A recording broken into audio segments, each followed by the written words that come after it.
As a father, teacher, and full-time student, my life is fueled by coffee. But not just any coffee. Onyx Coffee Lab is not only delicious, but they are serious about finding the very best beans, sourcing them ethically, and producing their coffee as sustainably as possible. After searching the globe to find the very best beans, they roast them every weekday using solar power from the roof of their facilities. Onyx Coffee Lab also believes in being as transparent as possible about their pricing and sourcing information. For example, you can get 10 ounces of their gorgeous cold brew for $16. That 10 ounces will make you 32 cups of incredible coffee. That breaks down to just over 50 cents per cup. Onyx Coffee Lab recently sent me some of their classic Southern Weather roast as well as their cold brew roast, and it was some of the best coffee I have ever had. And I have had a lot of coffee. Follow the link in my show notes to get award-winning coffee from Onyx Coffee Lab today.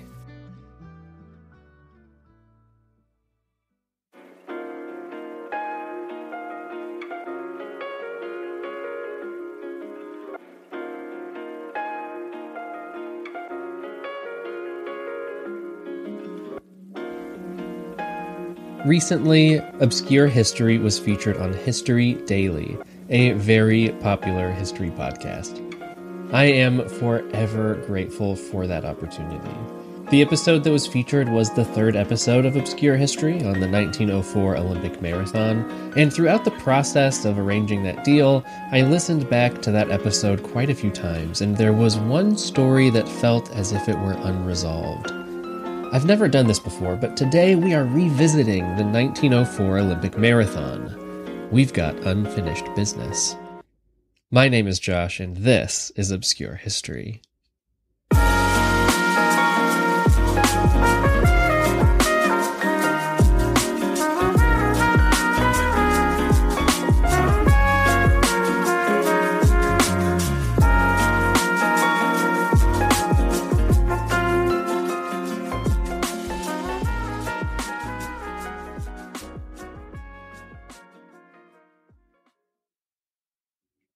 The 1904 Olympic Marathon was supremely disastrous.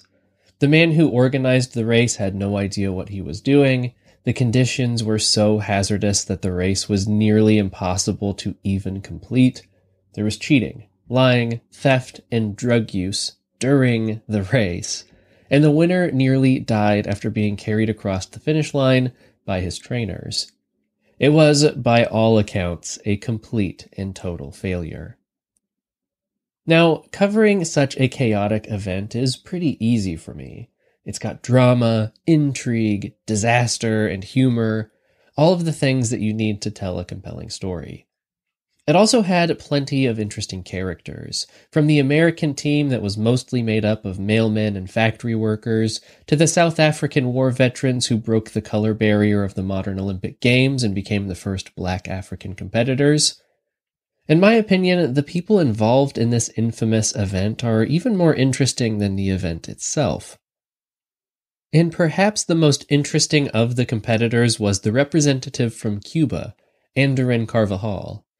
You may recall from that episode that he ran a very unique race, but moreover, he lived a very unique life.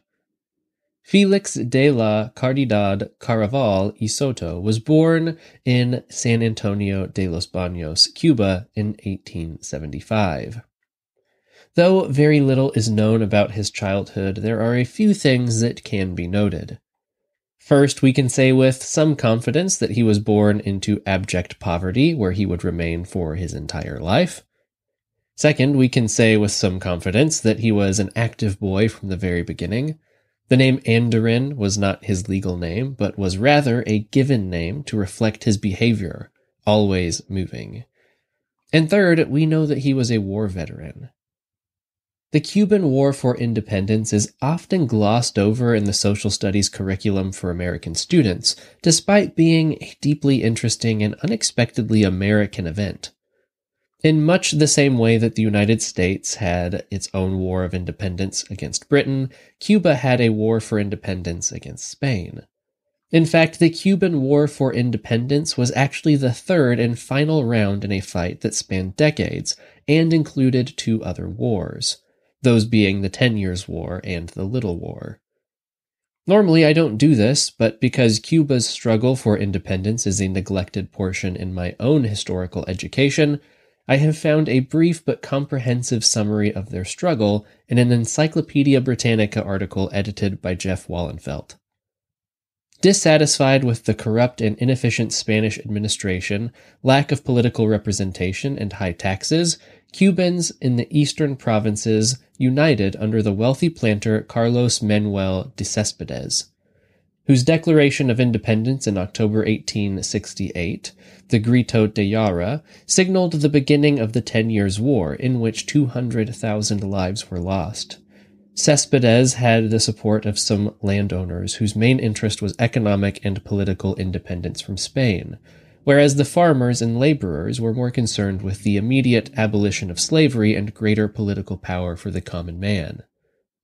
In 1876, Spain sent General Arsenio Martínez Campos to crush the revolution. Lacking organization and significant outside support, the rebels agreed to an armistice in February of 1878. The terms of which promised amnesty and political reform. A second uprising, La Guerrilla Chiquita, engineered by Calixto Garcia, began in August of 1879, but was quelled by superior Spanish forces in autumn of 1880. Spain gave Cuba representation in the Cortes, the parliament, and abolished slavery in 1886. Other promised reforms, however, never materialized. In 1894, Spain canceled a trade pact between Cuba and the United States. The imposition of more taxes and trade restrictions prodded the economically distressed Cubans in 1895 to launch the Cuban War of Independence, a resumption of the earlier struggle. Poet and journalist José Julián Martí, the ideological spokesman of the revolution, drew up plans for an invasion of Cuba while living in exile in New York City. Máximo Gómez y Baez, who had commanded the rebel group during the 10 Years' War, was among those who joined Martí's invasion force. Although Martí was killed and martyred in battle about 1 month after the initiation of the invasion, on April 11, 1895, Gómez and Antonio Maceo employed sophisticated guerrilla tactics in leading the Revolutionary Army to take control of the eastern region. In September 1895, they declared the Republic of Cuba and sent Maceo's forces to invade the western provinces. By January 1896, rebel forces controlled most of the island, and the Spanish government replaced Martínez Campos with a general who would be known as the Butcher. In order to deprive the revolutionaries on the rural support in which they depended, the Butcher instituted a brutal program of reconcentration, forcing hundreds of thousands of Cubans into camps in the towns and cities where they died of starvation and disease by the tens of thousands. In 1897, Spain recalled the Butcher and offered home rule to Cuba, and the next year it ordered the end of reconcentration. In the meantime, the rebels continued to control most of the countryside. Perhaps more important, they won the sympathy of the vast majority of Cuban people to their cause. Moreover, news of Spanish atrocities and tales of rebel bravery were splashed in the yellow journalism headlines of William Randolph Hearst's New York Journal, which beat the drums of war. Now, that was a lot of information, but it actually helps us to understand the life and athletic ability of Andarin Carvajal. During the war, when the rebels occupied the countryside and had their forces spread about, they needed to deliver messages to each other, and their primary method of delivering messages were day runners. These soldiers pushed the limits of what was thought to be humanly possible. It is said that during the war, he would run 30 miles per day, every day, delivering important messages to Cuban revolutionaries. In fact, his ability to run vast distances in a short amount of time made him a well-known figure to all the wrong people. After catching wind that the Spanish army had learned his identity and were preparing to hunt him down, Andarin Carvajal hopped on a ship and fled to Florida, where extended family welcomed him into their homes. Shockingly, this is merely the beginning of Andarin Carvajal's unbelievable life. But before we get to the rest of his story, we need to run over to an ad break to pay our bills. I admit, that was a reach even for me. If you want ad-free episodes with bonus content, hit that subscribe button on Apple Podcasts. For everyone else, there is a free Discord server. I will link to it in my show notes. Come join us as we talk about history, education, and share our best and worst history memes. Did I mention it's completely free? After the Cuban War for Independence had ended, Andarin Carvajal returned to his home country where he picked up a variety of jobs. Postman, handyman, errand boy, and even bellhop at an upscale hotel in Havana. Though he was trying his hardest to scratch out a meager existence working as many jobs as he could juggle, he was still passionate about running and did so as often as possible. So when word that the Olympic Games were to be held in St. Louis made its way to Cuba, Andarin Carvajal knew it was his chance to prove himself to the world. The problem was getting to St. Louis. Andarin Carvajal was poor. He wore ragged clothes, he worked menial jobs. He didn't have the means to just pack up and sail to the U.S.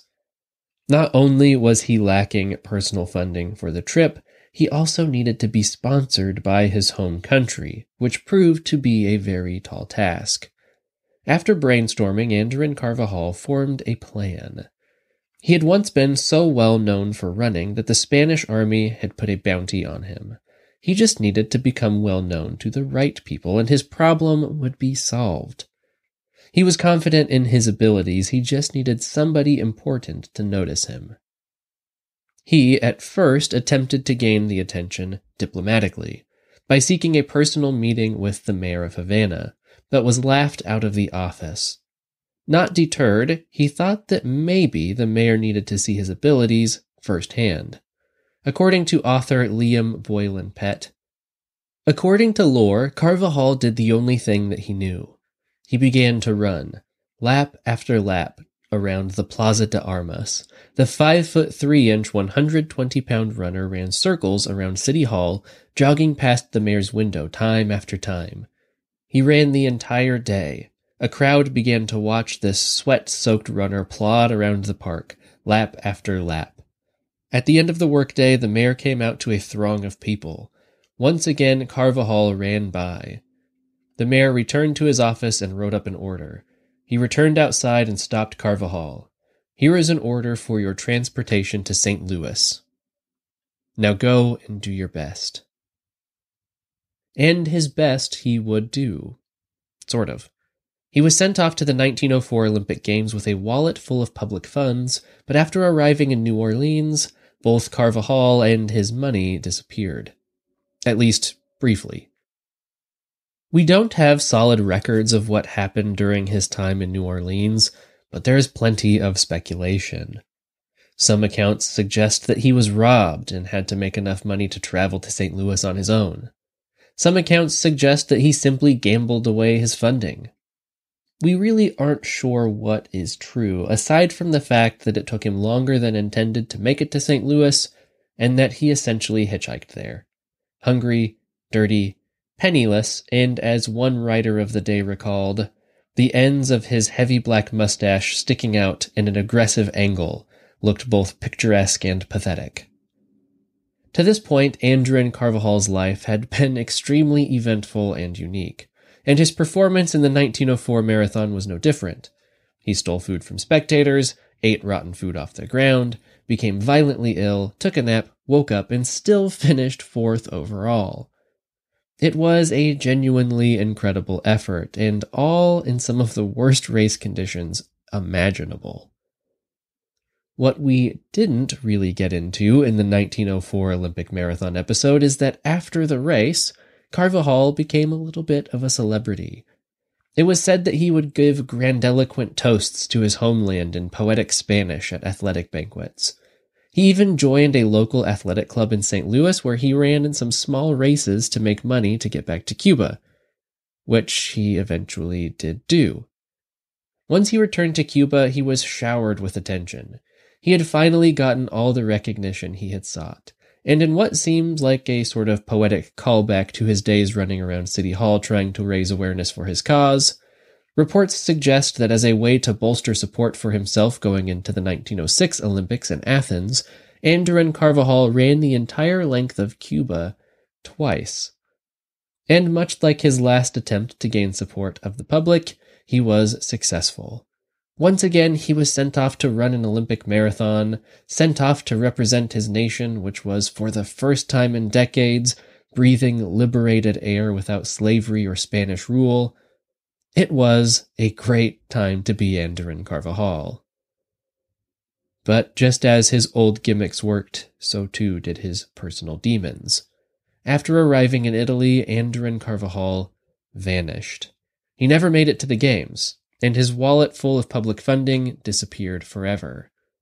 In fact, he was gone for so long that the press supposed him dead, and a full obituary ran. However, Carvajal would not stay dead. He returned to Cuba on a Spanish ship later in 1907, and despite what you may expect, his return was lauded with limited fanfare.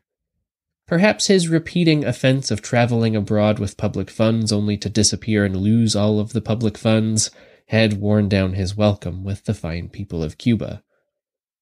And just as he always had, Andarin Carvajal simply moved on with his life. He continued running and actually took his abilities to the big leagues and became a professional, international runner, which disqualified him from future Olympic endeavors.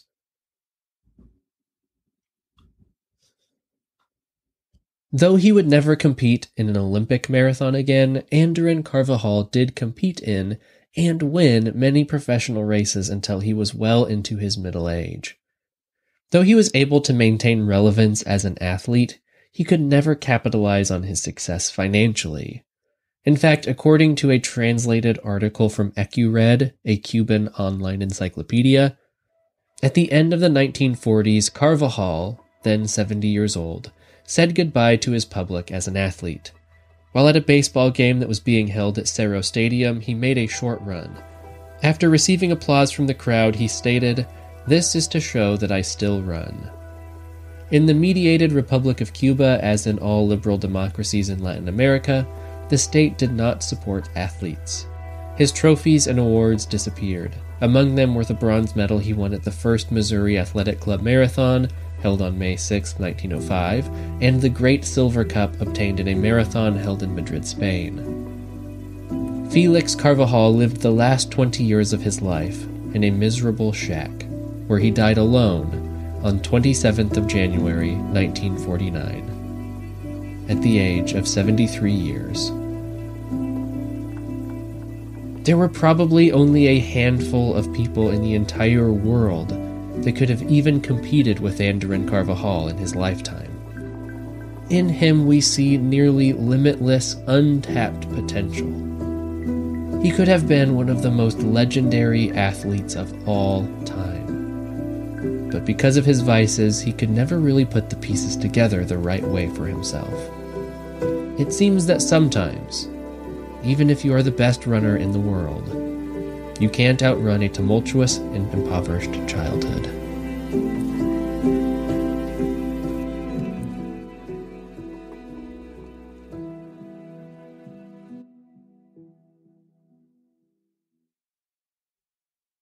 Thank you so much for listening. I really hope that you enjoyed this episode. If you're new here, maybe you've recently started listening because of a certain feed drop.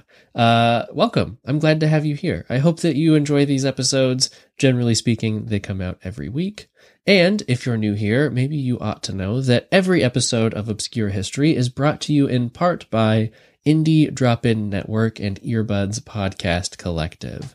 Indie Drop-In Network is kind of like a podcast. You subscribe to it. Every week you get a different podcast featured on their feed. These are all independently produced podcasts. They are all great. You can find it in any podcast player that you listen to, whatever one you're listening to this on, probably.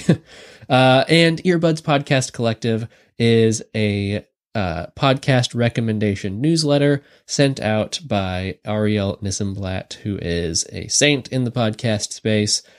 Greg that runs Indie Drop-In and Ariel that runs Earbuds are two of the best people in the business, and you should absolutely check out their products. They will help you find your second favorite show. To everyone else, check out the free Discord server. It's a fun time, usually, and I hope that you have a very nice week.